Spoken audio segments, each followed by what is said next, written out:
So welcome everyone to our course overview of Gita.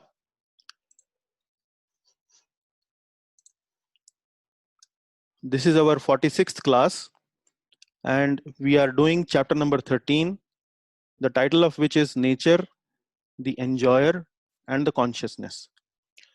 We have already covered this chapter in 2 classes before, and this is our third class on 13th chapter. And as you all know, I've been discussing in the past, this is a little technical chapter, so we are going a little slow. We are covering less number of verses, but we are trying to go in details and trying to understand it as much as possible. Yeah. As our regular program, we will start with the Mangalacharan prayers. Please repeat after me when at your respective places.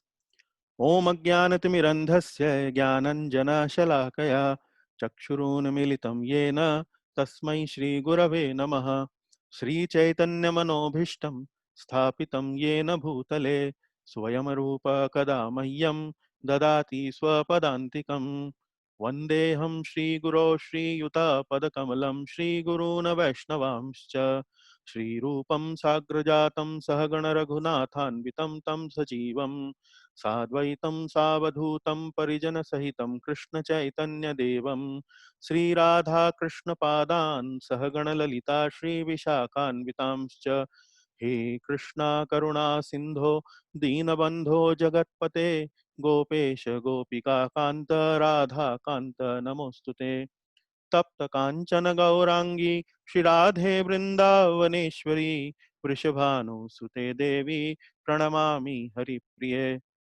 वाञ्छाकल्पतरुभ्यश्च कृपा सिन्धुभ्य एव च पतितानां पावनेभ्यो वैष्णवेभ्यो नमो नमः। जय श्री कृष्ण चैतन्य प्रभु नित्यानंद श्री अद्वैत गदाधर श्रीवासादि गौर भक्तवृंद। हरे कृष्णा कृष्ण कृष्णा हरे हरे, हरे Ram Ram Ram Hare Hare. So once again, starting with the overview chart of chapter number 13.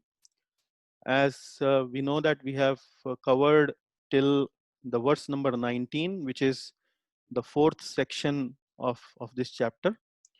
We have covered from 13.1 till 13.19. And in this, what we have done is that Arjuna at the beginning of the chapter asks 6 questions to Lord Krishna. These questions are about Prakriti, Purusha, Kshetra, Kshetragya, Jnanam and Gyeyam. So these 6 questions he asks in the beginning, to requesting Krishna to explain these terms. And Krishna starts to explain these terms one by one, not in a sequence as they have been asked. So Krishna choose to explain first of all Kshetra and Kshetragya, and then he mentions about Jnanam. From 8th till 12th verse, he explains Jnanam as the process of acquiring knowledge about the soul and the super soul. And from 13th to 19th, he then explains about Gyeyam, who is the object of knowledge, which is in response to the question number 6 of Arjuna. So today we are going to discuss about this 5th section, which is Prakriti, Purusha and their union. A very important topic from text number 20 till 26. So let us cover that.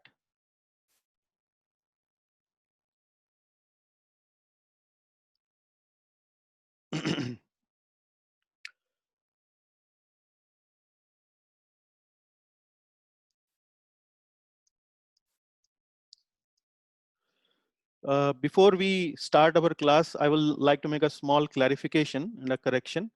In the previous class, when I was recapping the verses from 1 till 12, I mentioned that Jnana means knowledge about soul and super soul. But our Vasudevan Prabhu later after the class pointed out to me that it should also be about the body. So he was right, Prabhu was right, and I have made this correction. So in the subsequent slides that you will receive, you will notice this correction. Now today we will start with the recap of the section that we have done last time, and this is the section about Prakriti, Purusha and their union. So what we have discussed in the previous class is like this. Now Lord Krishna starts to describe about this sixth item which Arjuna had asked in the beginning of the chapter, Gyayam.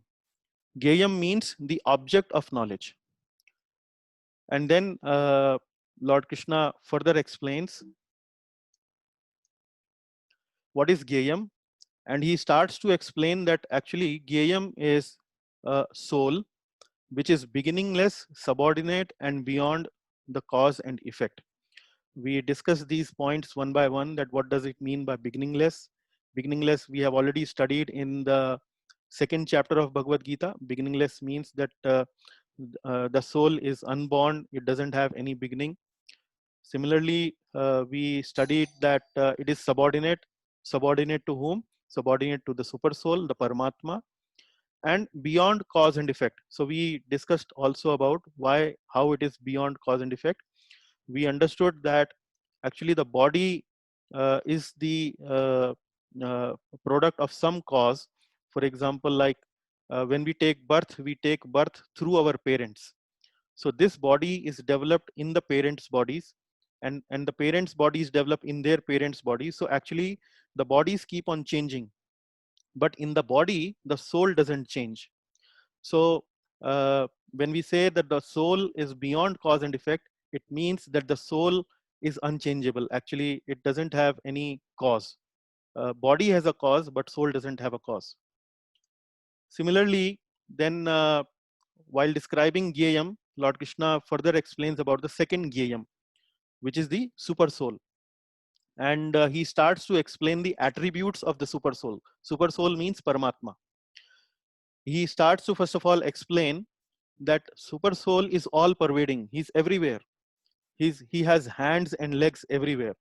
So that's what we try to understand, that how his hands and legs can be everywhere. We showed you the picture of the Paramatma residing in everyone's heart. So the Paramatma is situated outside also as Mahavishnu or Lord Krishna and so on. So we understood that these conflicting statements about super soul, that he has hands and legs everywhere, how can we reconcile this? So that's how we understand his first attribute, that the Lord is, or the super soul is, all pervading. Then we understood that super soul is transcendental. What does it mean by transcendental? Transcendental means that it doesn't belong to this world. When we say this world, this means that it doesn't come in the contact of the gunas, the three modes of material nature, the sattva, rajas and tamas.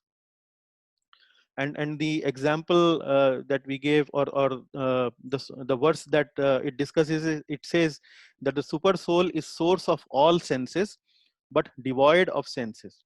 And how can we understand that he is the source of all senses? Actually, he is the source of everything. So why not senses also? But it says that it is devoid of senses. So this was the phrase which was kind of conflicting, and how to understand that. So we reconcile this statement by saying that he is devoid of material senses. Material senses like the physical senses that we have, like we have these eyes, ears, and so on. These are gross physical senses. So the Lord does not have the physical senses like we have. Our physical senses are made up of earth, water, air, fire, ether, but the Lord has spiritual senses. And then we gave you the example of the near death experience, where some individuals who are born, who are blind in their normal life, but when they go through the near death experience, when their soul comes out from their body, they are actually able to see without the facility of the body at their disposal. So when the soul has spiritual senses, actually the senses come from the soul only. The power of seeing, the power of hearing, and any other the sensory perception that are there, they come from the soul only, but they are directed through the physical senses like we have. So that's how we understood that the super soul has spiritual senses, but it does not have material senses like we normal bodily beings have on this planetary existence. Similarly, we understood the next attribute as super soul is inconceivable. He is far but near. But what does it mean? Another conflicting statement. How can somebody be far as well as near? So to understand that, how to reconcile it, it is he's far for the non-devotees but near for the devotees. Super soul is undivided, the next attribute. So we understood it with the Paramatma example, that although the Paramatma, the Lord Vishnu, is situated outside also as Mahavishnu, but when he expands and situates in everyone's heart, it might seem that the Lord has divided himself into multiple bodies. However, he still remains the same. He still remains the one and the only Paramatma everywhere. He doesn't change.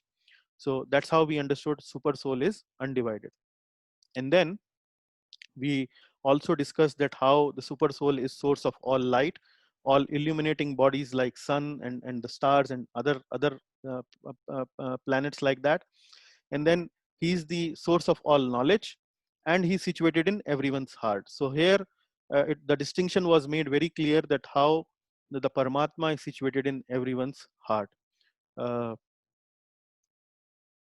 And then the concluding verse that we studied in the previous class was that where Lord Krishna says that only the devotees of the Lord can understand the super soul thoroughly, in full. Uh, and that's what we discussed, that in the pure Jnana section, in the Jnana Yoga section of the Bhagavad Gita, the Lord is explaining about the devotional service to the Lord. In the middle of the Jnana section, he is making such a statement that only the bhaktas can understand him thoroughly. So that is quite a strong statement there in the Gita, and further emphasizes the message of Gita, that actually the Lord's heart is calling that the devotees, that we should become the devotees of the Lord. We should become the bhaktas of the Lord. So with that, let us start with the fresh section for today's class, and we will start with verse number 20. So again, the today's section, actually it's very interesting, but as I've been mentioning, it is coming from the Jnana Yoga section, so somewhat technical. So kindly listen attentively, and try to question and debate in the end to get anything clarified in case something is not clear. So the first verse is Prakritim Purusham Chaiva Viddhyanadi Ubhavapi Vikarancha Gunanchaiva Viddhi Prakriti Sambhavan. So Lord Krishna is explaining about now Prakriti and Purusha. So he has already explained about Kshetra, Kshetragya, Jnana and Gayam. 4 items he has already explained. The remaining 2 items are the Prakriti and Purusha, which was question number 1 and question number 2 by Arjuna. Now the Lord is giving explanation about what is Prakriti and Purusha. And he says, Prakritim Purusham Chaiva Vidhyanadi Ubhavabi Vikarancha Gunanchaiva Vidhi Prakriti Sambhavan. He's saying, I'll read the translation. Material nature and the living entities should be understood to be beginningless. Their transformations and the modes of matter are products of material nature. Now you can see from the translation, not really easily comprehensible, but we will go line by line. So the first thing the Lord is saying here is material nature and the living entities should be understood to be beginningless. Prakritim Purusham cha aiva vidhya anadi ubhavabi. So he's saying it is anadi. Anadi means beginningless.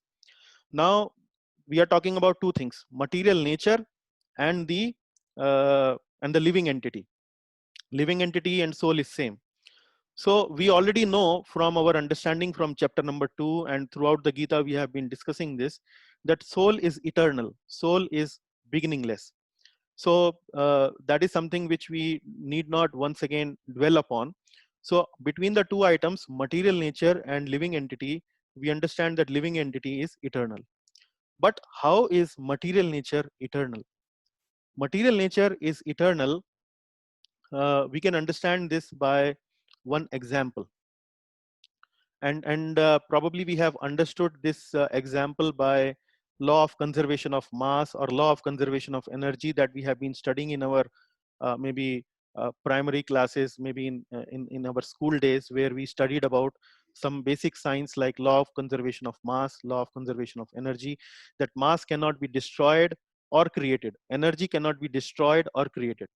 Similarly, we already understand that the living entity cannot be destroyed or created, but how is material nature cannot be destroyed or created? It is something like, assume that there is a building. Now the building is made up of certain components. So we can say that the building is temporary. Maybe it has some life for 50 years, 70 years, 80 years. The building might continue to exist. But after the building has deteriorated, the building will be destroyed, will be demolished. So does that mean that the components using which the building was made are also destroyed? No, the building was made up of maybe some bricks, some sand, some cement, some iron, and all those things. So the basic components of the building which was used to construct the building actually are still there. So in that sense, we can say that the material nature or the material ingredients through which the nature is created, they are also eternal. They don't get destroyed. So that is how we can understand that how the material nature as well as the living entity both are eternal. We also studied in our previous chapters that both material nature and living entity existed before creation. uh, how do we understand that? Uh, uh, that we understood that Vedic the concept of Vedic time is not linear. By linear means it is created at one point and then it is destroyed at some point and then nothing happens. It is actually the way the concept of Vedic time is cyclical. Cyclical means it gets created, it remains maintained for some duration, and then it gets destroyed, and then again it gets created, and then it is remains, it maintains, and then it gets destroyed. Like that, it is cyclical. So uh, what it means is that the both material nature and living entity existed before creation. Actually, when it is annihilated, when it is destroyed, the material nature and living entities, both of them are absorbed in the body of Mahavishnu. They are absorbed in the body of Mahavishnu. So uh, when the creation takes place, the Mahavishnu actually creates the creation, and you can see on the picture on the right, and I have been explaining this picture several times in my classes, where you can see this is the whole of existence. The picture represents the whole of existence. Almost 3/4 of this creation is a spiritual world.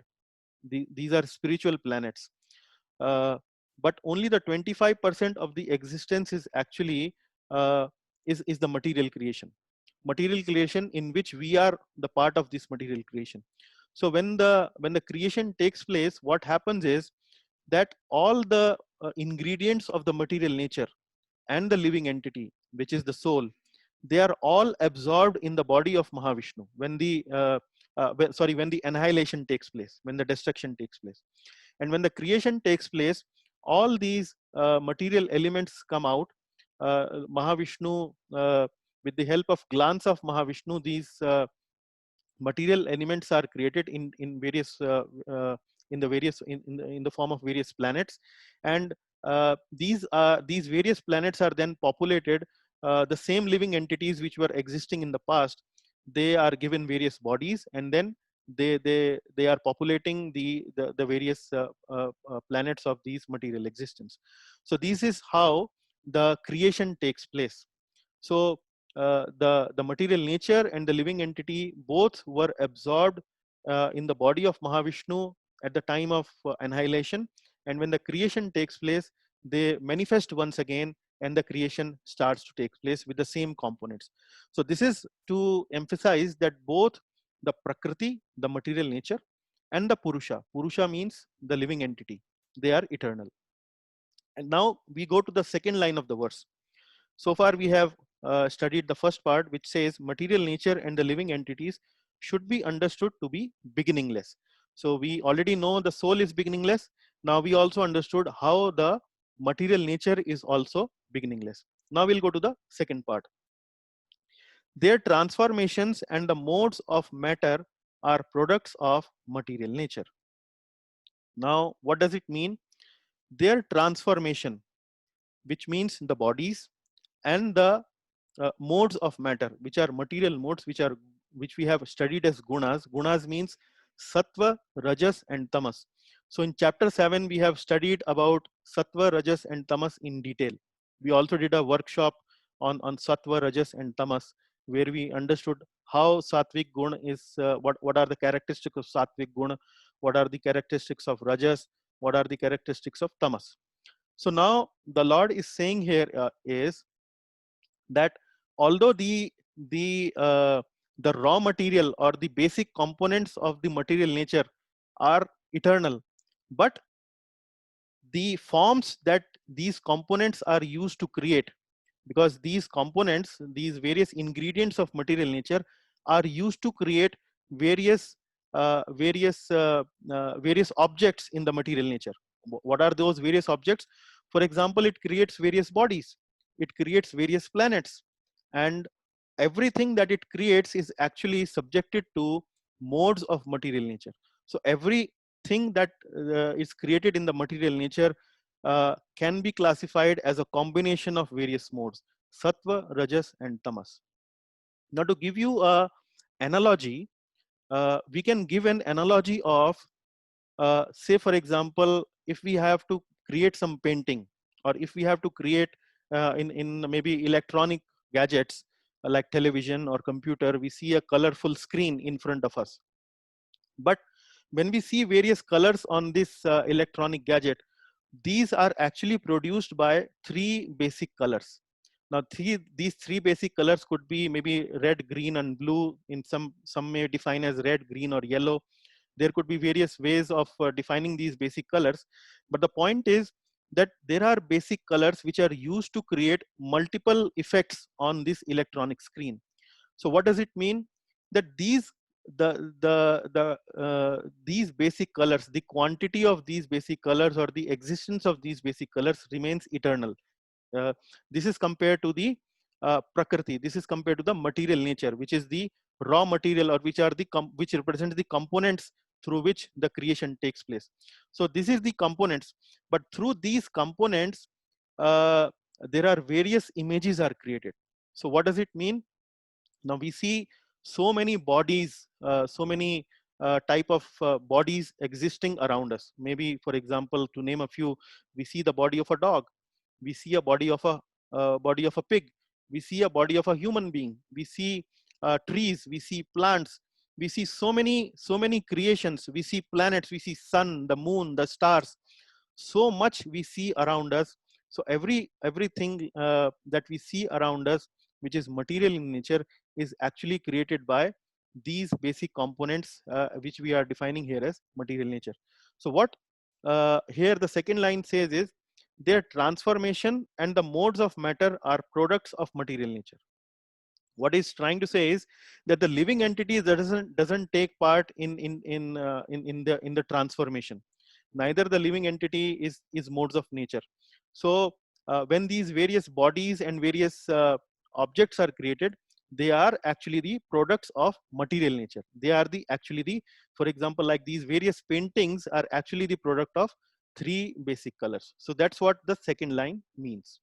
So this is basically the what the message we get from 13.20, that the prakriti and purusha are eternal, and whatever transformation that we see in the prakriti is actually the product of material nature. We'll go to the next verse. The next verse is I'll recite the verse. कार्यकारणकर्तृत्वे हेतुः प्रकृतिरुच्यते पुरुषः सुख दुःखानां bhoktritve heturuchyate. Now in this verse, the Lord is defining what does the Prakriti do and what does the Purusha do. Both the roles are defined in this verse. Now I have color coded these verses. I have color coded them. Half of the verse I have color coded with red, which is describing the role of Prakriti, the material nature, and half of the verse I have color coded with green, which describes the role of Purusha, which is the living entity, or you can call it enjoyer also. What does it say? Karya karana kartratve hetuhu prakritir uchyate. Now here it is saying prakritir uchyate. Prakriti is said to be the hetu. Prakriti is said to be, uchyate means said. Prakriti is the material nature. So the material nature is said to be the hetu, or the cause for karya karana kartratve. Now karya karana kartratve actually means various type of bodies, different type of bodies. So that is the role of Prakriti. The role of Prakriti is to create different type of bodies. Now we already know that there are 84 lakhs different species, 84 lakhs or 8.4 million different species, as far as the Vedic knowledge is concerned. Now these various species are, you can say, various type of bodies, and I've tried to show those various species or bodies on the right hand side in the picture, where you can see the multi variated forms of life that we see. We see a serpent, we see a crocodile, we see a cow, we can see a goat, a lion, we can see human species in various forms, and so on. So from where are these coming? They are actually coming from the Prakriti. And from the previous verse also we saw that there are basic components of Prakriti, and using those various components of Prakriti, the various bodies are created. So the role of Prakriti is to create different bodies. What is the role of Purusha then? It says Purushaha sukha dukkhanam bhoktratve heturuchyate. What it says is, the key word here is bhoktritve. Bhoktritve means the enjoying mentality, the propensity to enjoy. So here the second line is saying that the enjoying mentality of the jiva is the cause of his happiness and distress. What uh, what does it mean? Uh, uh, I'll clarify this with more examples when we discuss the next verse also. But here suffice it to say that the role of Prakriti and Purusha are clearly described. The role of Prakriti is to cause different type of bodies, and the role of Purusha is uh, the Purusha, or the Jivatma, or the living entity, actually has the enjoying mentality. He likes to enjoy. He likes to entertain himself with various objects or forms that the Prakriti provides. For example, you can say the Prakriti provides various options. For example, a rising sun. So this is one item, or one object that the Prakriti provides, and the jiva, because of its enjoying mentality, when he looks at the rising sun, he enjoys it. So this means that this is the cause of its happiness. Sometimes the Prakriti provides something else. Maybe the jiva sees a lion pouncing upon a deer and mercilessly killing the deer and eating it, and that might create a feeling of remorse in the mind of the jiva. So that is the distress part. But why does this happen? Because the jiva has this propensity to enjoy the material nature. This is what it means by bhoktritve. And because of this bhoktritve, that is the cause of Purusha's sukha and dukkha. That is the reason for the happiness and distress of the living entity. And I'll explain this all these concepts later on with the help of a analogy, so that the concept becomes very clear. Now there comes a very important verse from this chapter. uh, uh, this verse is describing about jiva's association with bodies and his transmigration. Now, so far we have been studying about the jiva, we have been studying about the soul, and we also understand that the jiva and the body are different. But this particular chapter actually very clearly signifies this fact that what happens when the jiva comes in association with the body. Jiva is spiritual in nature, body is inferior, which is the material energy, which is inferior in nature.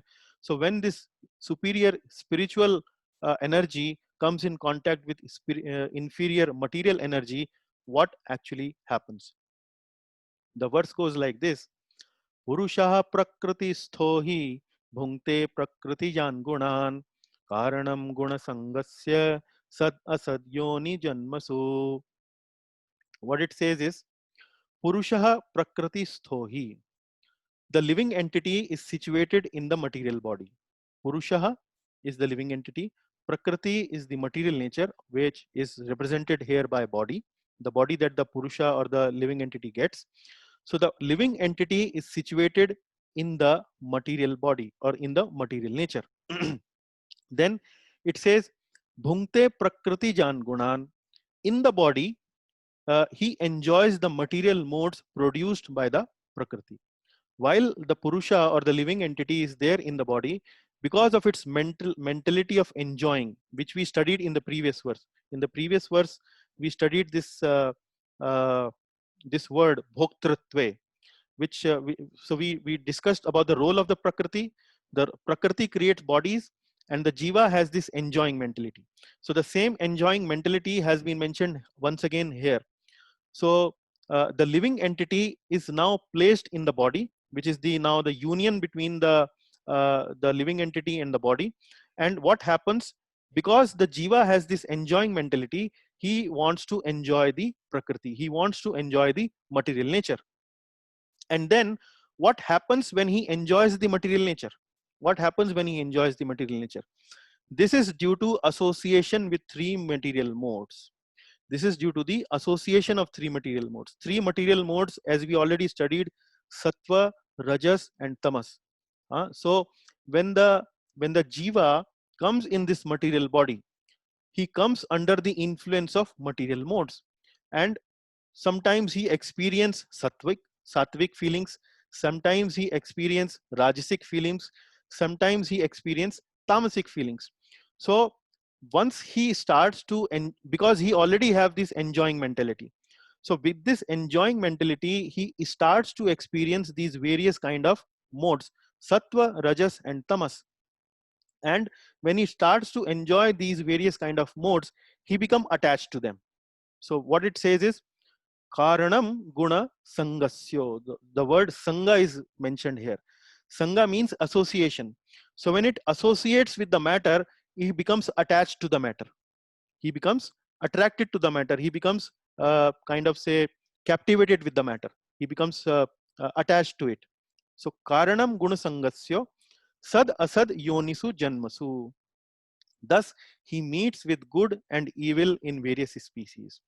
Now, we already studied from the previous verse that the role of Prakriti is to create bodies. The role of Jiva is to enjoy. And what happens is, when the Jiva and Prakriti come together, that means when the Jiva comes inside the body, he becomes attached to the various pleasures and pains, or various happinesses and distresses that are offered to him by the modes of material nature, by the body, by the prakriti. Through the modes of material nature, he offers various enjoyments, various distresses, and he becomes attached to it. Now what happens when he becomes attached to it? He further sad asad yonisu janmasu. This attachment of the jiva through all these enjoyment of these material modes, he further then becomes entangled into the prakriti. And then what happens is, thus he meets with good and evil in various species. So this also becomes the reason for the jiva to transmigrate to uh, to another body, because now he has become attached to the matter. So the prakriti says that now you are attached to the matter, we'll give you another body, we'll give you another body. So this verse what does this verse adds to the previous verse? In the previous verse, we discussed about role of the Prakriti and the role of the Jiva. But in this verse, we understood that when the Jiva and the Prakriti combines together, what happens? The Jiva becomes attached or attracted towards the various happiness and distressful situations are offered to the Jiva in the form of various items in front of the Jiva by the Prakriti, and the Jiva becomes attached to them, and this attachment leads for the further transmigration of the Jiva from one body to another body. Now I'll explain this all with a nice analogy in the next slide. Now here what we have discussed so far is mentioned in the first arrow that you see. You see two arrows here, the arrow on the top and arrow on the bottom. What we have discussed so far is the first arrow. What it is: living entity desires to enjoy material nature. He is placed in the material nature and given a body. Then he gets attached to the material modes, and then he gets a new body according to his attachment. Now, how do we explain this with an analogy? So imagine that a man is going to see a movie. Now here the man represents the Jiva and the movie represents material nature. So man desires to watch a movie. So he has now a desire that I'll go and watch a movie. And what does movie represents? Movie represents material nature, and man represents the Jiva. So the Jiva desires to enjoy material nature. That's what it means. And then goes to the theater to watch a movie. Now theater represents here a body. So when the living entity, which is a man here, desires to watch a movie, he is then given a theater by the material nature, by the arrangement of the material nature. He has been given, he goes to a theater and watch a movie. Now what happens when he watches a movie? In the movie, there are multiple scenes are placed in front of the Jiva. There is some romantic scene where the hero and the heroine are singing together. The Jiva feels very happy. The man feels very happy. Oh, such a nice romance going on. And then the the the the heroine gets kidnapped by the villain. Now the Jiva, the man becomes distressful. He becomes worried. What will happen to the heroine? The heroine has been kidnapped by the villain. And then he sees that the villain kills somebody from the man's family, somebody from the heroine's family, maybe his father. Her father has been killed. He feels really sad. Oh, the father has been killed. So this is what happens when the living entity comes in the material nature. The material nature offers multiple opportunities for enjoyment and distress. For example, when we see a sunrise, when we see maybe some very sattvic thing, we become very happy. When we see something which is, for example, maybe an opposite sex, maybe a man sees a wife, a woman sees a man, then they feel attracted towards each other. So that is something like a rajasic feeling. Then somebody, some Jiva gets attracted towards alcohol, drinking alcohol. He becomes distressful. It is tamasic. So like that, in the Prakriti, various options are provided for the Jiva to enjoy. And the Jiva, for example, when he goes to the theater, he enjoys the movie and various scenes are placed before him. Now what happens when these various scenes are placed before him, which are sometimes romantic or sometimes fearful, sometimes hilarious, like that, various kind of scenes that are placed before the Jiva, what happens is that Jiva develops some attraction, develops some liking for some scenes. Maybe he doesn't like a particular scene, he likes some another scene. So he likes some scenes more than the others. For example, a Jiva, or this man, when he goes to see the movie, he may like horror scenes a lot. He says that, yes, I like horror scenes a lot. Now imagine that this theater, which we see, is a multiplex theater. There are multiple theaters in this complex. So he's watching this movie in one particular theater.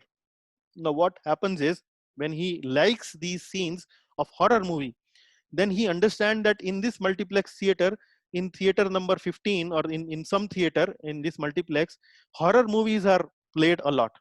Now he, after watching this movie, he goes to the second theater where the horror movies are played more. Now this theater actually represents, the second theater represents transmigration of the jiva to another body. So that's how you see here man represents the jiva, the theater represents the body, and the movie represents material nature. So the movie offers multiple enjoyments, and which may cause happiness or distress. uh, the enjoying propensity comes from the man, comes from the jiva, and using that enjoying propensity, the jiva becomes attached to a certain kind of offerings that the material nature has to offer, and because of that attachment, the jiva gets another body.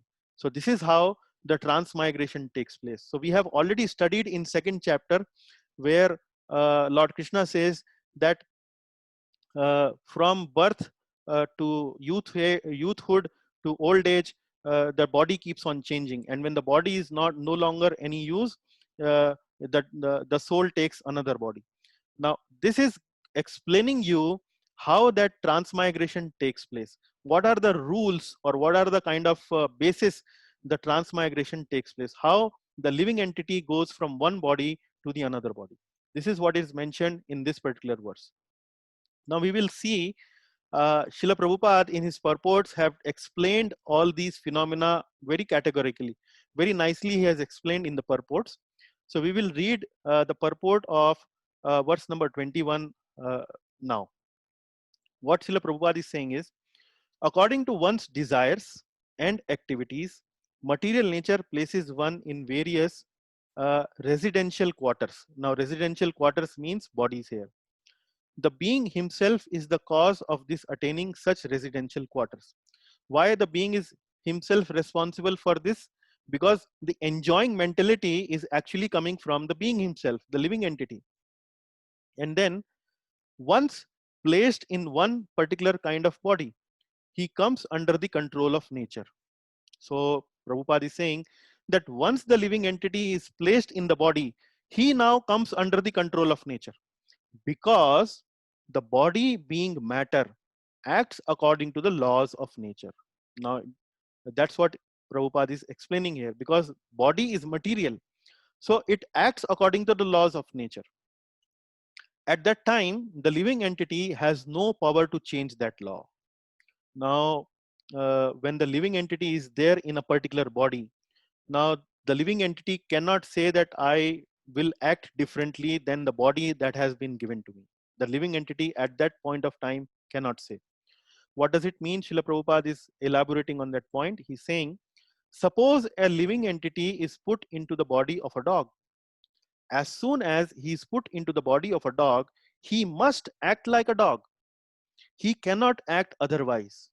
And if the living entity is put into the body of a hog means pig, then he is forced to eat stool and act like a hog.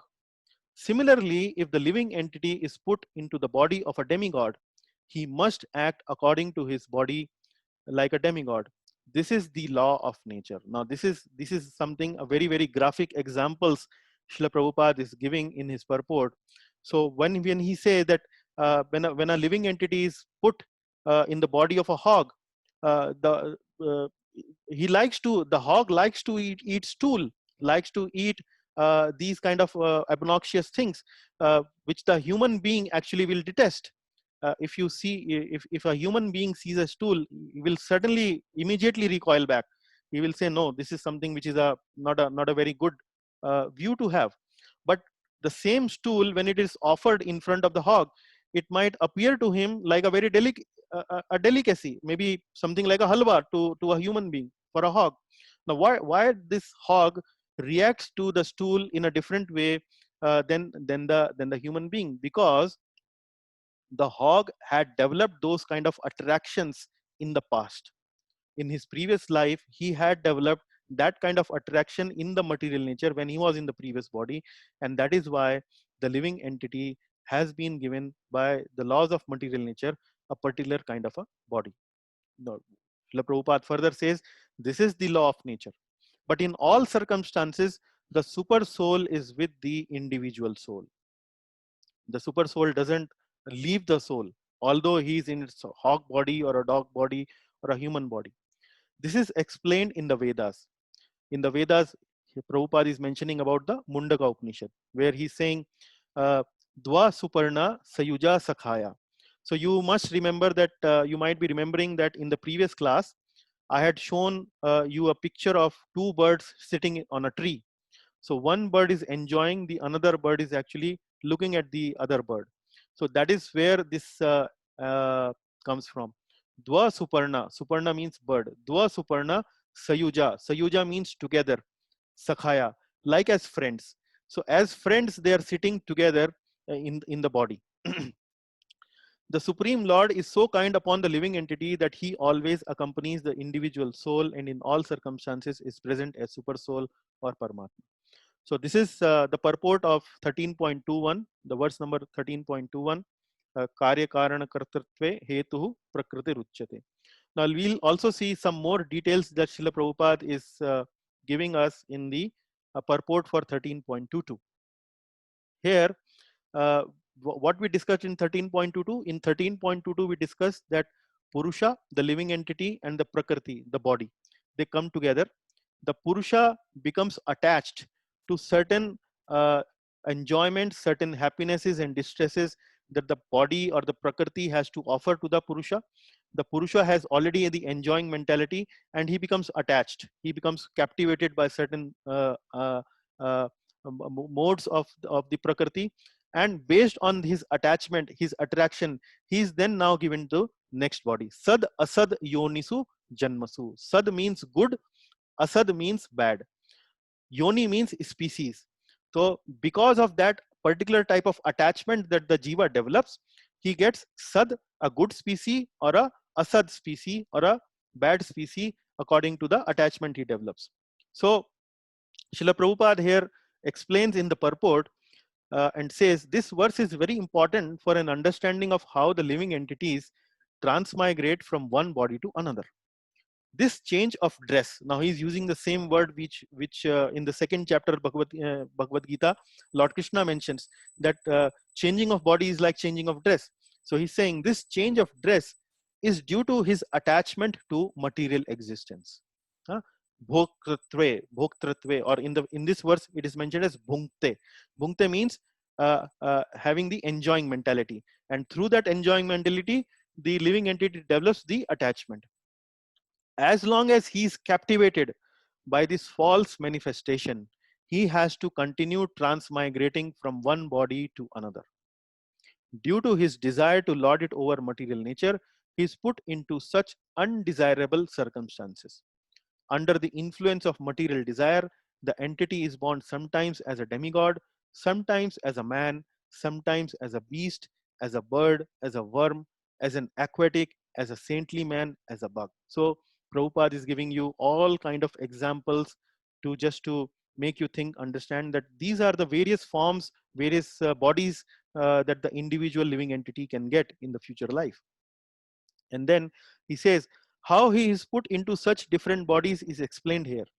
It is due to association with different modes of nature. So this is karanam gunasangasya.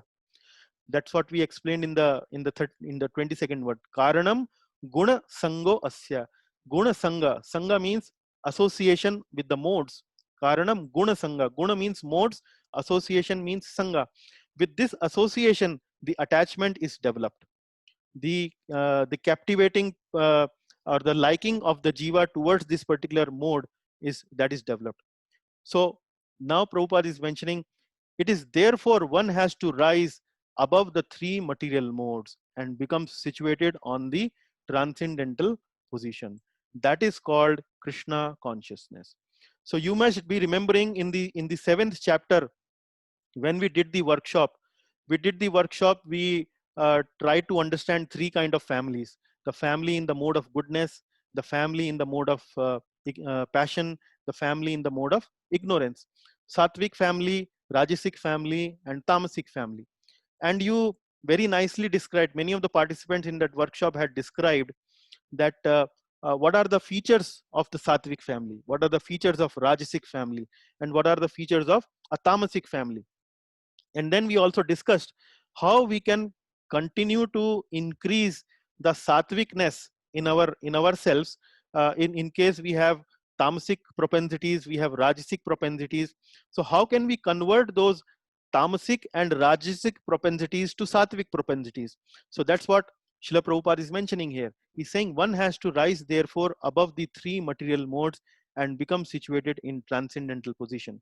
This is called Krishna consciousness. So when he says this is called Krishna consciousness, this is what he's trying to say is we have to start following the activities of Krishna consciousness. We have to start following the process of Krishna consciousness. And what are the process? We have been repeatedly sharing with you. A, for association, do regular satsang. B, read books, do read books regularly like Bhagavad Gita, Ramayana, Srimad Bhagavatam. C, chanting, chant the holy names of the Lord with your all heart and soul. And D means diet, only eat foods, vegetarian foods, sattvic foods offered to the Lord with love and devotion. So all these activities A, B, C, D, if we do, we will certainly and definitely improve in our association with the modes. We will slowly move towards the transcendence. We will slowly move above the modes. So that is what this particular verse, the purport, is saying to us. Okay.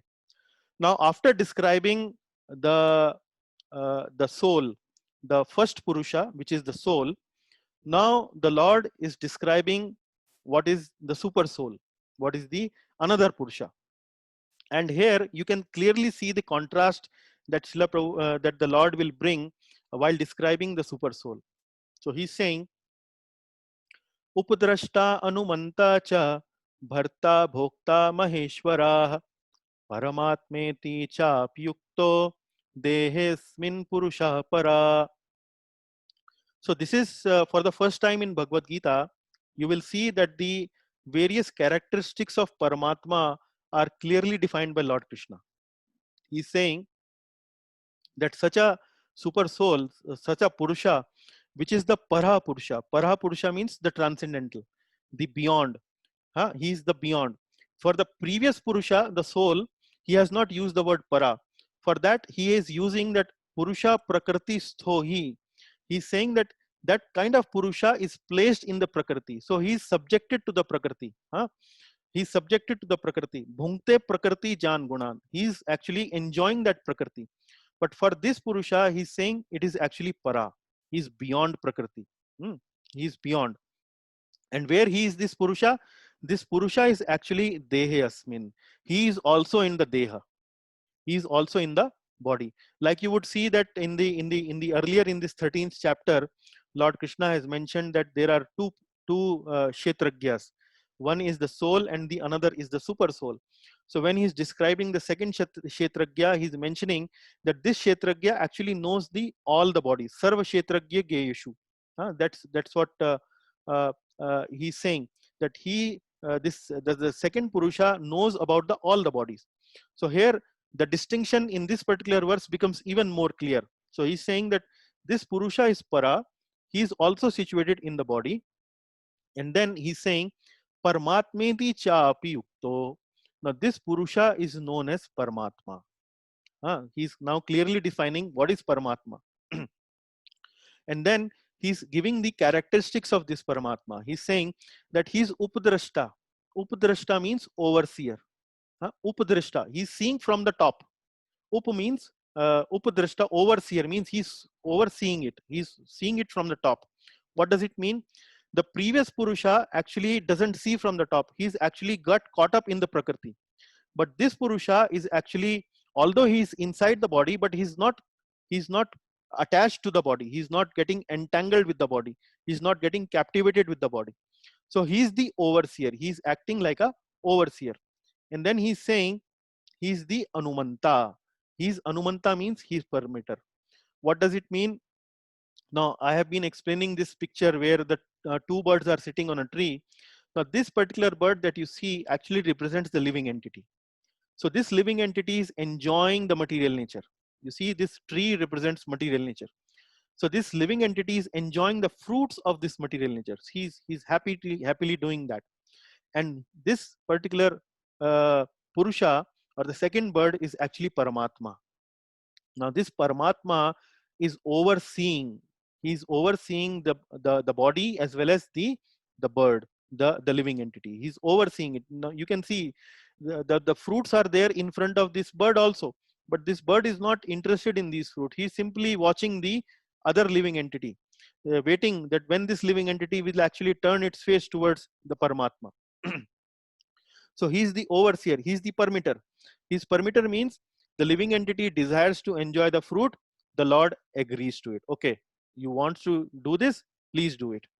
And then it is also mentioned that it is Bharta, it is Bhokta. Bharta means he is actually the master and he is actually the supreme enjoyer. He is actually the real Purusha. So this Purusha enjoys both the Prakriti as well as the living entity. But this living entity, although he falsely tries to enjoy his material nature, but because he falsely tries to enjoy material nature, he gets another body, he gets another birth, he gets transmigrated into another body.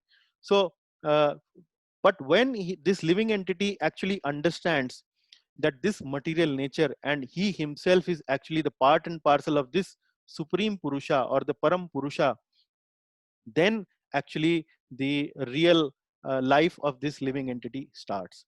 So this is the 23rd verse actually defines the characteristics of the super soul, the characteristics of the Paramatma, that it is overseer, it is permitter, it is master and enjoyer, and it is clearly distinguishing, the Lord is clearly distinguishing this Purusha, the Param Purusha, from the other Purusha that we have discussed in verse number 20, 21 and 22. Yeah. So what Srila Prabhupada is now mentioning in this verse, the purport to 23rd verse, let us also look a little bit on this. Because the monist philosophers take the knower of the body to be one, they think that there is no difference between super soul and the individual soul. Now, Prabhupada is explaining that there are certain philosophers of Bhagavad Gita who don't define the Purusha or the Kshetragya. The Purusha is the Param Purusha is the Paramatma, and the Kshetragya is the knower of the body. So there are certain philosophers who describe the knower of the body. So in our situation, we have described that there are two knowers of the body. One is the soul, then the second is the super soul. But some monist philosophers, now who are these monist philosophers? So if you recall, we have studied in our previous chapters, there are different kind of transcendentalists: Ekatvena, Vishwato Mukham and Prithaktvena. So in that, the transcendentalists which are known as Ekatvena. Ekatvena means that the living entity uh, and the supreme Lord, or the supreme Lord, is actually they are same. So that is why what Prabhupada is saying is, because the monist philosophers take the knower of the body to be one, they think that there is no difference between the super soul and the individual soul. So Prabhupada here in his purport is trying to educate us that that there would be some translations or some commentaries of Bhagavad Gita where the soul and super soul, which is known as Kshetragya, will be defined only as one. They are one. So we should clearly understand from this verse number 23, where the Lord is clearly distinguishing between the Paramatma and the Jivatma. He's clearly distinguishing it, and we saw that word by word and translation by translation. We saw that. So to clarify this, the Lord says that he is represented as Param Atma. He's Param Atma. He's the super soul in every body. Now, one Atma cannot be there in every body. One Atma for one body, another Atma for another body. But Paramatma is in every body. He is different from the individual soul. He is Para, transcendental. His name is Paramatma, not Atma, and he is transcendental. It is distinctly clear that Atma and Paramatma are different. The super soul, the Paramatma, has legs and hands everywhere, but the individual soul does not. So he's once again quoting the same verse from this 13th chapter, which we studied in the last class. And because the Paramatma is the Supreme Lord, he is present within to sanction the individual souls desiring material enjoyment. So that's what we studied in the previous slide, that the individual soul desires to enjoy, and the Paramatma sanctions. He agrees that you can enjoy. Without the sanction of the Supreme Soul, the individual soul cannot do anything. The individual is bhukta, bhoktratve, or the sustained, Sustained means the one who gets maintained, and the Lord is bhokta. The bhokta means that the one who is maintaining the living entity, and there are innumerable living entities, and he's staying in them as a friend. Like what we studied the words from the Mundaka Upanishad, where we mentioned that there are two birds sitting on a tree, and both these birds are sitting as friends. One bird is actually eating the fruits, and the other bird is watching over. Is the Paramatma, and the bird who is eating the fruit is the living entity. Yeah. Now we are almost coming to the conclusion of our class. So the last three remaining words, the message that we get is, what is the result of knowing about Prakriti, Purusha, and Gunas? The modes of nature, the enjoyer, and the Prakriti. The material nature, the enjoyer, and the Gunas.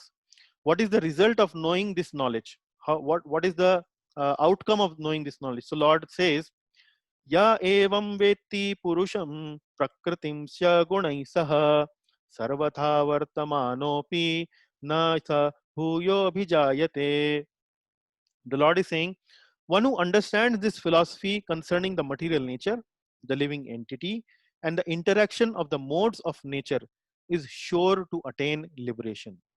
He will not take birth here again, regardless of his present position. So, the moment the living entity understands that he is actually uh, captured in this material nature, this is actually not the real place where where the living entity actually belongs to. The actual place where the living entity belongs to is the spiritual world. So the moment this living entity knows about all this knowledge, then armed with this power of knowledge, he does the necessary actions, he takes the necessary action to come out from this entanglement of material nature.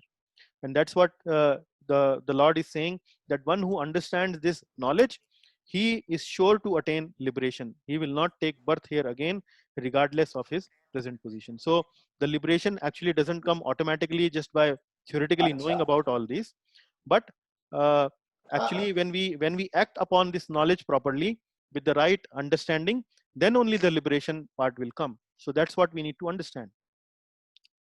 And then in 13.25, Lord is saying, what are the various means to see to see the Paramatma, or what are the various means to attain this liberation? So Lord says here, Dhyanenatmani pashyanti kechidatman matmana anya sankhena yogena karma yogena chapare. Here, if you read this verse, the Lord is now describing the various processes, various means, various methods through which this liberation can take place, which he has talked about in verse number 24. So he's saying, he's giving various methods. He's saying, Dhyanen Atmani, Dhyan Yog. So he's mentioning about Dhyan. Dhyan means meditation, which we know Dhyan Yog. So Lord Krishna in Bhagavad Gita has covered this concept of Dhyan Yog, where he has covered this concept in the 6th chapter. And then he says, Anya Sankhena Yogena, Anya Sankhena Yogena. So Sankhya Yoga means the same as Jnana Yoga, where they study analytically, distinguishing what is Prakriti, what is Purusha, what is body, what is soul, and like that they analytically and categorically and systematically study various elements that are available or that are surrounding the living entity. So that is known as Gyan Yoga, knowledge, Gyan Yoga. And then he says, Karma Yogena cha apare, Karma Yogena cha apare. And then some others actually understand the Paramatma or attain liberation through selfless work, which is known as Karma Yoga, which has been elaborately covered by Lord Krishna in chapter number 3 till chapter number 5 of Bhagavad Gita. What is Karma Yoga? So Lord Krishna practically summarizes what he has discussed so far uh, to Arjuna, that Dhyan Yoga, Karma Yoga, and Gyan Yoga, these are the various processes where where the Purusha, the one, the soul who is now captivated by the material modes and now captured in the bodies, they can practice these various items and various processes, and then can come come to see Paramatma. But then in 13.36, he further extends this discussion, and that is really interesting to see that in a core Gyan Yoga section, Lord Krishna is again and again bringing the concept of bhakti. So here he says, the verse goes like this: Anyatveva majanantah Shrutva upasate te api chati tarantyeva mrityum shruti parayana. Here the Lord is saying, Anye tvevam janantah ajanantah, Anye tvevam ajanantah Shrutva anyebhye upasate. What the Lord is saying is, Anye tvevam ajanantah. So those who don't know these methods, those who don't know how to do, how to act in Karma Yoga, how to act in Gyan Yoga, how to act in Dhyan Yoga, those who do not know all these process, they can also understand by by beginning to worship the Supreme Person upon hearing about him from others. So what he's saying, Shrutva anyabhye upasate. Shrutva anyabhye upasate. Anyabhye means others. Shrutva means by hearing, and upasate. Upasate means worshipping. By hearing from others, they can start worshipping this Paramatma. So one, those who do not know all these three processes which I have just described, they can also understand and come to the Paramatma by hearing from others and doing worship of this Paramatma. So they are talking about the process of bhakti. And then in the second line in saying, te api chati tarantyeva. Te api chati tarantyeva. Taranti means getting liberated. Taranti means to transcend, to go above, to go on the other side. That is what taranti means. So they can also transcend, they can also cross over. Te api chati tarantyeva mrityum shruti parayana. Mrityu. So what from taranti, what from what they can transcend? They can transcend from the cycle of birth and death. So they can also transcend mrityum, the path of death. They can also transcend mrityum by inclining or by becoming surrendered to this process of shruti, shruti parayana. So here the Lord is actually hinting to the process of shravanam. In the process of bhakti yoga, he is now hinting to the process of shravanam. So that's what the Lord is saying here, and he's clearly indicating how the process of bhakti, specifically the process of shravanam, hearing, actually one can simply by hearing transcend this existence of birth and death. Now here the picture that I have showing you is Shukdev Goswami and Parikshit Maharaj. This is mainly from Bhagavatam. And when Parikshit Maharaj was cursed that he will die in 7 days, then he approached Shukdev Goswami and he inquired from him that what is the dharma of a person who is about to die. Then Shukdev Goswami uh, educates him, teaches him the message of Srimad Bhagavatam, and he mentions to Shukdev, Parikshit Maharaj, that one who actually is about to die is supposed to hear the glories of Lord Shri Krishna, which is nothing but Srimad Bhagavatam. Actually, not only the person who is about to die, actually we are all supposed to die someday. So what is the dharma for such person or such people like us is to hear the glories of Lord Krishna regularly and constantly, so that simply by hearing the glories of Lord Krishna, we can actually transcend this cycle of birth and death. So we will final slide for this class, where I have once again taken this excerpt from Srila Prabhupada's purport. And Prabhupada is mentioning some very, very important points, nice points, which are really applicable to us. He's saying this verse is particularly applicable to modern society, because in modern society, there is practically no education in spiritual matters. Some of the people may appear to be atheistic or agnostic or philosophical, but actually there is no knowledge of philosophy. As for the common man, if he is a good soul, then there is a chance for advancement by hearing. So here, once again, Srila Prabhupada is glorifying the process of Shravanam. If he's a good man, he's sattvic, little bit sattvic. If he's a good soul means he's in a sattvic body. Then there is a chance for advancement by hearing.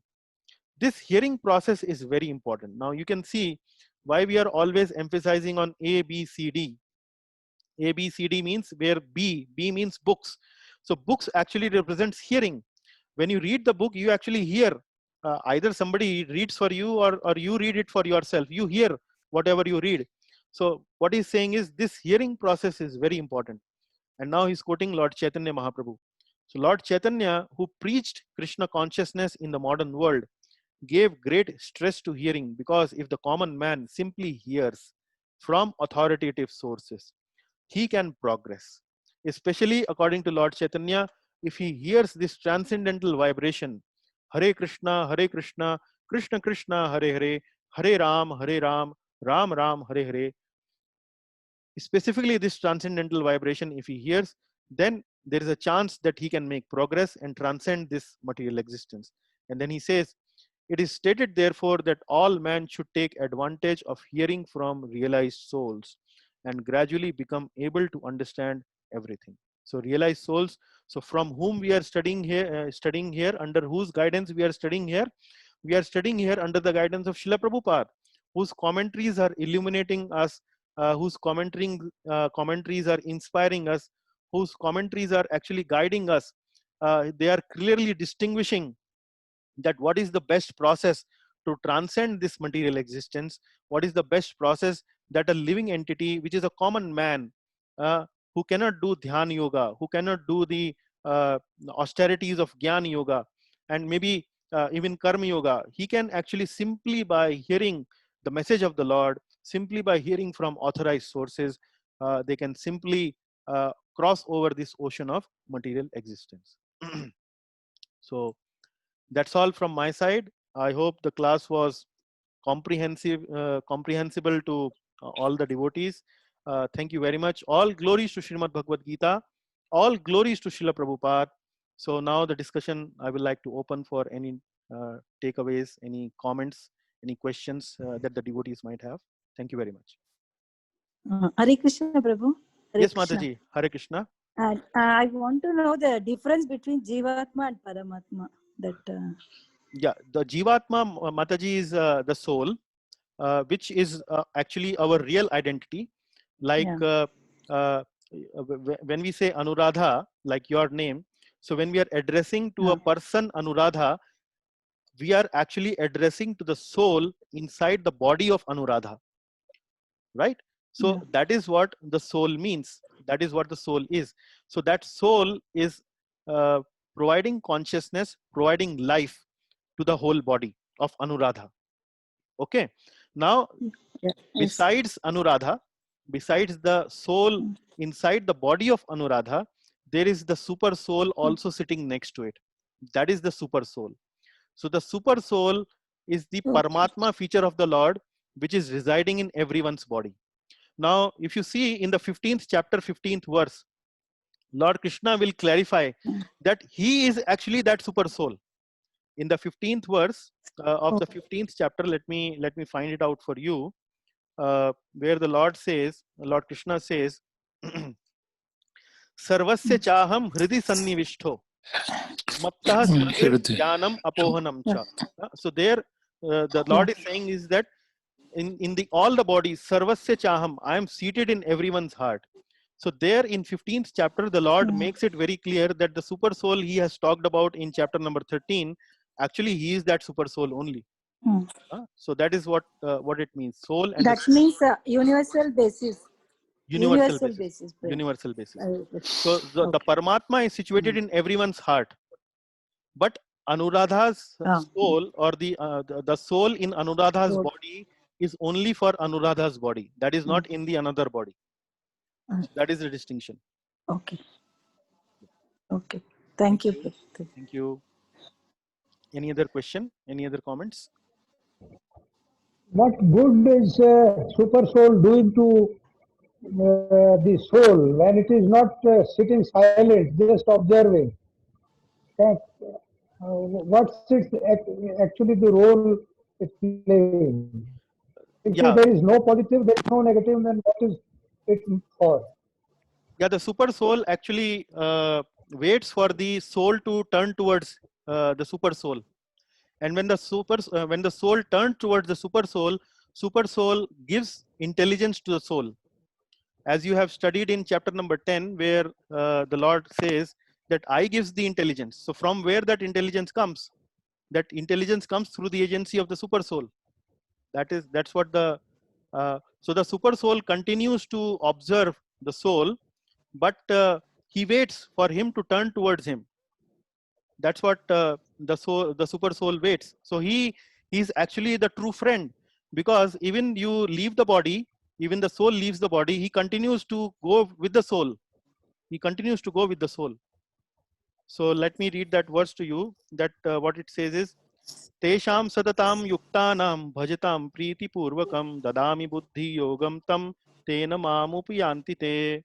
So he says that once you engage in this process of bhakti, now that is also mentioned here in this chapter, Shruti Parayana, one who are submissive to this process of hearing, then they can also come to me. So there in the Bhakti Yoga section of Bhagavad Gita, which is chapter 10, the 10th verse says, Tesham satata yuktanam bhajatam priti purvakam. So once they do this bhajatam, or once they surrender to this process of hearing or bhakti, dadami buddhi yogam tam tena yena mam upayantite.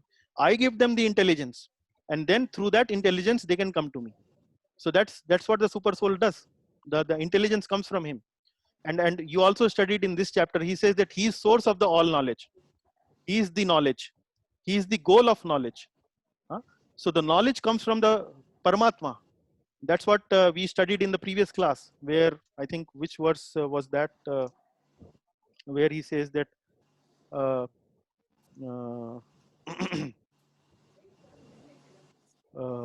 yeah, he says it in 18th verse. He says he is source of the light. He is beyond the darkness of matter. He is knowledge. He is the object of knowledge, and he is the goal of knowledge. So all these things, he is actually the knowledge. The knowledge comes from him only. And then he is the object of knowledge. Object of knowledge means through him only, by meditating upon him only, by hearing about him only, we can actually go to him. So when we say, and then he says he's the goal of knowledge. Goal of knowledge means actually we use.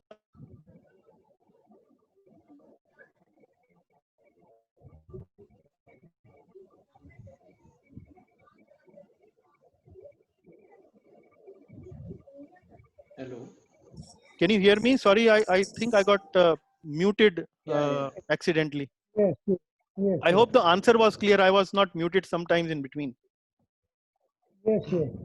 Okay. What I understood is that the super soul has a role in the form of a teacher sitting inside with the soul. Yes. But it wants the soul to act of its own. Yes, he doesn't interfere with the it doesn't interfere with the independence. Yes. Yes, but karma has to be done by a soul. Correct. And the body to become, say, a good candidate for salvation. Yes. Because in a loving relationship, there cannot be force. there cannot be force. The love has to be voluntarily expressed by the individual to the object of love. Okay. Hello Hello, हाँ जी मेरे बच्चा कैसे Hare हो Krishna. Okay. अच्छा जी मैं आता हूँ जी Yes. Any other question?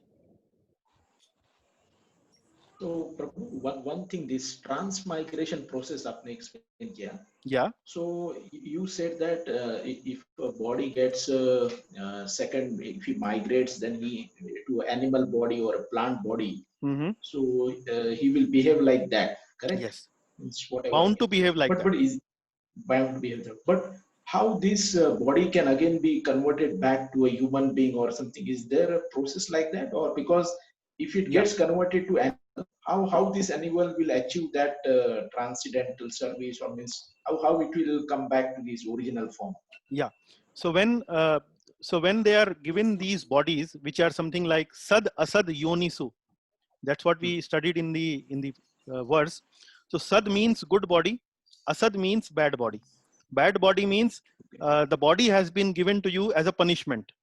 Sad body means the body has been given to you as reward. So sometimes you may get a body of a billionaire. Sometimes you can get a body of a something like a you can say a demigod, a devata. Sometimes you can get a body of a saintly person, but at the same time you can get a body of a pig, or a dog, or maybe a lion. Now, depending upon your desires, you are given such bodies. So when you do bad karma, you get asad bodies. So in the asad bodies, the jiva is actually uh, uh, actually uh, the jiva is actually uh, uh, uh, suffering the punishment of the bad karma. So like in a dog's body, he's suffering the reaction of the bad karma done in the past, or in a Correct. pig's body, he is doing the suffering the reaction of the bad karma in the past. So when that reaction, when that karma is over, like there is a prison house and there is a prisoner. So prisoner is sentenced for maybe 10 years jail. So after that 10 years jail, that karma has been wiped out, and then he is once again freed by the government. Okay. Similarly, the material nature, once again, that karma has been wiped out. So while now rewarding or awarding the next body, that karma is not taken into account, because that has been already suffered or has been enjoyed or suffered, I would say, by that jiva in that particular body. So then the calculation is done based on a different paradigm. So it is not that every time you fall into a lower species, you have to once again go through all those 84 lakhs of species. So depending upon your karma, the moment that karma is nullified to the extent that now you can qualify for a human body or a human birth, you are then given a human body. One body. Yeah. Okay. It could be after 4 births, it could be after 15, it could be after 2, it could be after 84 lakhs species also. And then the human body circle or whatever starts again, like what we the migration. In the human body, once again he comes into the contact of Prakriti. So that's what you study from Mahabharata, where there is a discussion about that what is that verse where it says that that only in human body dharmo hitesham adhiko vishosho dharmena hina pashubhir samana ahar nidra bhay maithunam cha samanyam etat pashubhir naranam dharmo hitesham adhiko vishesho dharmena hina pashubhir samana. So this activities of eating, mating, sleeping and defending, ahar nidra bhay maithunam cha, these are common to both animals and humans. But only in human body, dharmo hi tesham adhiko vishesho. Only in the human body, there is a facility for the human being to inquire about higher truths, and that's where he has the opportunity to come out. So that is the in the human body, the kshetra. Now let me explain you in terms of the 13th chapter. The kshetra is wide enough or capable enough for the living entity to actually explore spiritual subject matter and then come out from the material nature, the material pangs or the material existence. Make sense, Prabhu? Yeah. Very nice. Thank Okay. you. Yeah, thank you. So any other question? Was the class comprehensible? Too difficult? Very nice class, I would say, but need to Yeah, it is. read more to Yeah, it is. understand. It is a little challenging, but if you Correct. read it again, or maybe contemplate again and go into a little depth, maybe it will start to make some sense. It is simply about that if we continue to enjoy the material nature, we are in trouble. But if we start Correct. to direct our material enjoyment propensity towards spiritual subject matter, we are slowly beginning to come out from this material entanglement. So that's what we also studied in the 7th chapter workshop, where we studied about 3 modes, sattva, Correct. rajas, and tamas. And we said that tamas will lead you to asad yoni, and sattva will lead you to sat yoni.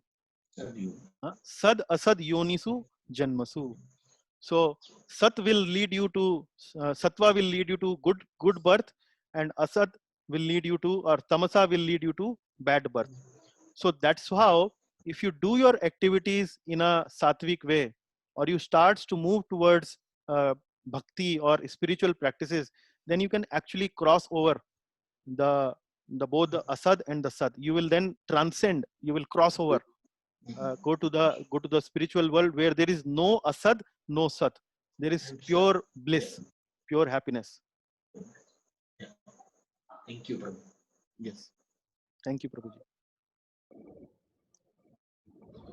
So maybe if the questions are over, or are there any last one that you would like to share or ask? Prabhuji, are there any examples of people remembering these transmigrations? Oh, you have touched upon my favorite subject. I have actually 4 books on this topic, and there is a gentleman called Ian Stevenson. I actually recently discussed this in my Hindi Bhagavad Gita class on Thursday. Actually discussed in very briefly. But there are number of books, scores of books actually. Actually, Dr. Ian Stevenson, whom I am mentioning the name, he's from University of Virginia from US. He spent 40 years of his total life. He passed away at the age of 90 in 2007. And for 40 years throughout his life, he has researched on the topic of reincarnation. And he has written a book. You can note down the name of the book and probably Google it out. 20 cases suggestive of reincarnation. So in this book, he has documented 20 cases of reincarnation. However, he has researched upon 3,000 cases total in his life. And if you happen to go to his office in University of Virginia, all these documented cases are big files, and the research that he has carried out has been very skeptical. Skeptical means he wanted to prove that whatever these stories these children are mentioning to me, suggesting that in their previous lives they were so and so, they are false. And ultimately, after thoroughly interviewing them, after thoroughly going through their cases, he made a statement at the end of his career that reincarnation can be taken seriously. That's what he mentioned. Because you can't prove reincarnation as such, that the soul is coming from one body going to the another body. It is beyond the tools of material science that is available to us. So the only thing you can say is that yes, reincarnation is the possibility, and it is possible to explain that. So there are so many cases, and the case that I discussed in the Hindi class was about one lady called Shanti Devi. This Shanti Devi was one lady who at the age of 3 or 4 years started to explain about her previous birth, where she was named as Lugdi Devi. She was living in Mathura opposite Dwarkadhish temple, and his husband's name was Kedarnath Chaube. And when she started explaining all this, this news went to Mahatma Gandhi. Now this is I'm talking about of the time around 1920s, 1925s.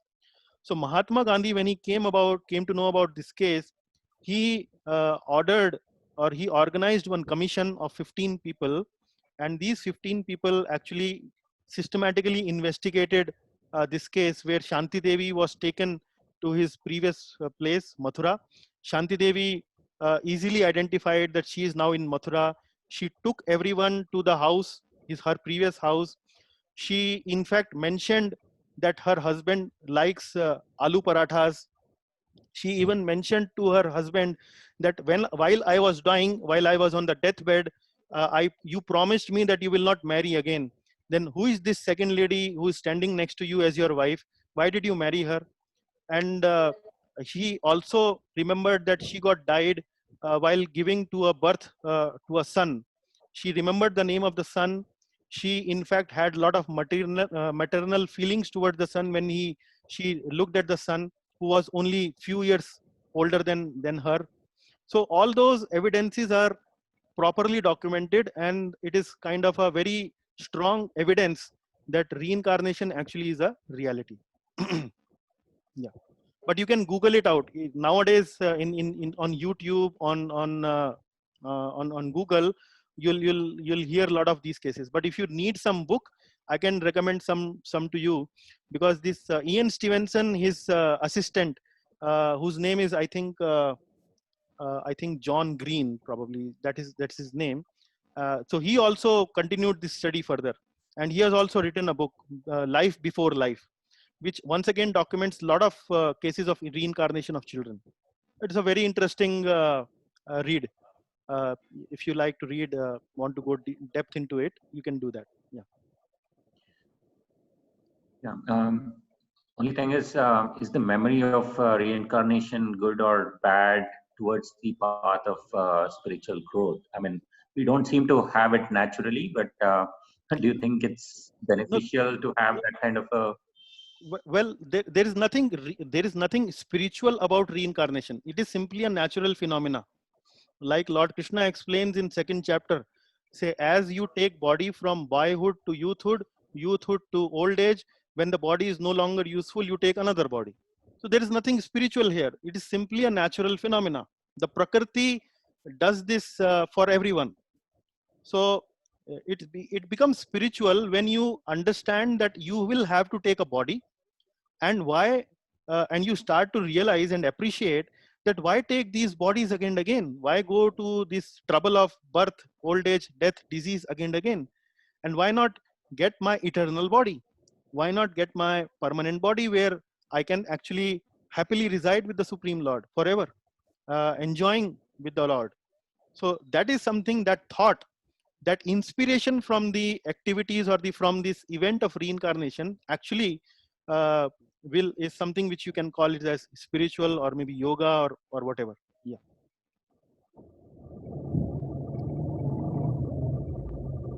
Hare Krishna, Prabhuji. Hare Krishna, Amit ji. Yes, sir.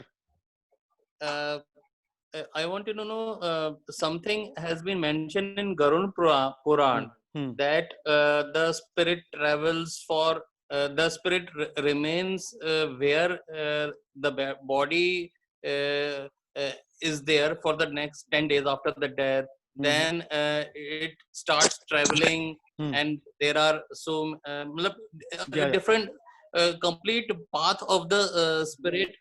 So is it in contradiction with Srimad Bhagavatam, or it is just a continuation of that? Yeah. So there are details about it, that the transmigration may not happen immediately, because the soul has been associated with the body for so long. So there is a very strong attachment with the body. So the soul continues to remain with the body. That is why in the Vedic system, the body is cremated. The body is destroyed, demolished. And so it is mainly because so that the last attachment of the soul actually is cut off, and the soul actually can continue in its further journey of taking another body or whatever. So that's how it is. So it can continue to be with around the body just because it's attachment, watching the relatives and all the near and dear ones crying upon the body or whatever, the soul actually can hear. As I mentioned, the soul has spiritual senses. So it can Yes. be And like, in the Garuna Puran, it was mentioned that it crosses various gates. At one gate, there are two guards like Shravana Shavani, and then they keep accounting for what all the good deeds or the bad work that body has done. Right, right. So the Vedas are all consistent. They are not something like contradicting with each other. If there is a contradiction, there is a reconciliation available. You can explain that. Seemingly contradictions can be explained. Okay. Okay, I think we had a very healthy and a good discussion. All kind of variety of questions were discussed. So if there are no questions, let us put the class to rest. And next time we will have the final session on chapter 13, and that's also a very interesting section where the Lord summarizes everything. So till then, Hare Krishna, thank you very much for your precious time, and thank you very much for your interest in the subject of Srimad Bhagavad Gita. Thanks a lot. Yeah. Hare Krishna. Hare Krishna Prabhu. Hare Krishna Prabhuji. Hare Krishna Prabhu.